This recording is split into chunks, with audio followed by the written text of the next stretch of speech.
বিচার তো হলোই না।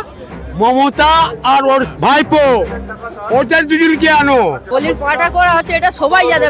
আজ আমাদের কান্না পাচ্ছে ওই মেয়ের জন্য। কি করে 45 মিনিটে ভাঙচুর হয়ে গেল বাথরুমগুলো।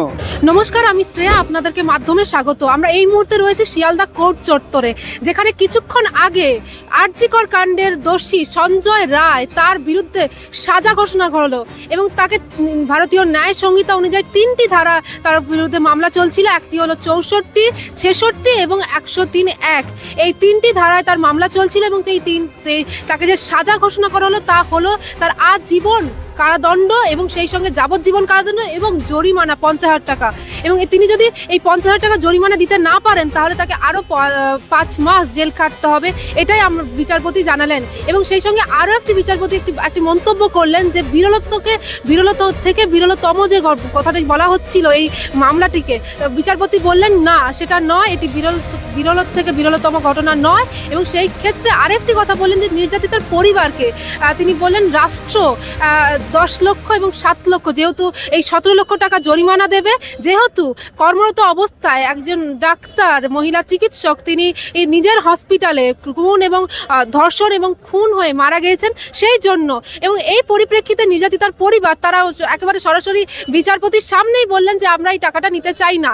সেক্ষেত্রে বিচারপতি বললেন যে আমরা কোনো এই বিষয়টাকে কখনো টাকার সঙ্গে করছি না, যেহেতু নিয়ম রয়েছে সেই জন্য আমরা এই টাকাটা দিচ্ছি, এই টাকাটা আপনারা নিতে পারেন বা কোনো চ্যারিটিতে দান করতে পারেন। আমরা এই মুহূর্তে রয়েছি শিয়ালদা চত্বরে এবং আমরা জেনে নিই সাধারণ মানুষজন কি প্রতিক্রিয়া দিচ্ছেন সঞ্জয়কে আজীবন কারাদণ্ড দেওয়ার জন্য।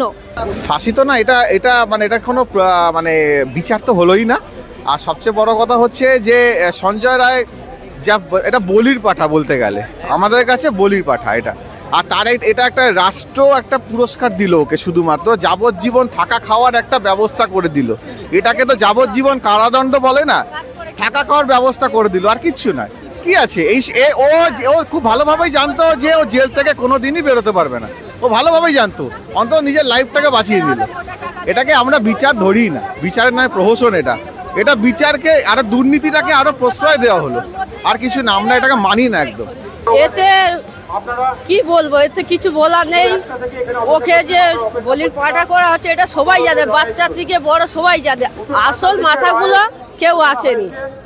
আসল মাথা যদি ধরা পড়তো তাহলে আমরা সবাই খুশি হতাম। এতে আমাদের কোনো খুশির জায়গা নেই, তাছাড়া আর কিছু বলার নেই।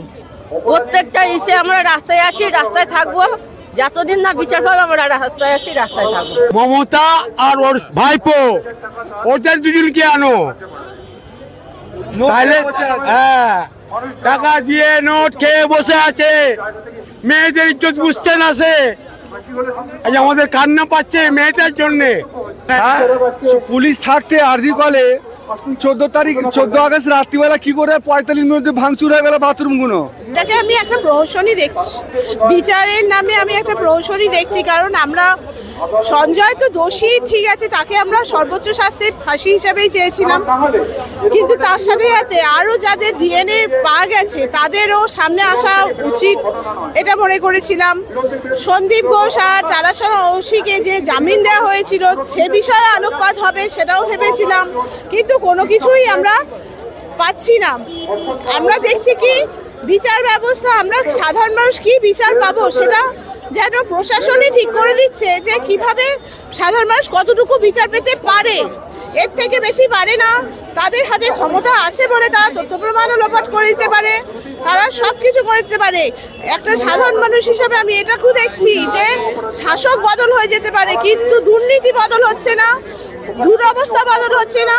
বিচারের নামে প্রহসনের পর প্রহসনই চলে যাচ্ছে। সন্দেহ দেখুন, এখানে অনেক ব্যাপার আছে। আমার তো বাড়িতে 2 মেয়ে আছে। আজকে আমার মেয়ে বলে কোনো ব্যাপার না, সবার বাড়িতেই সবার বাচ্চা কাচ্চা আছে।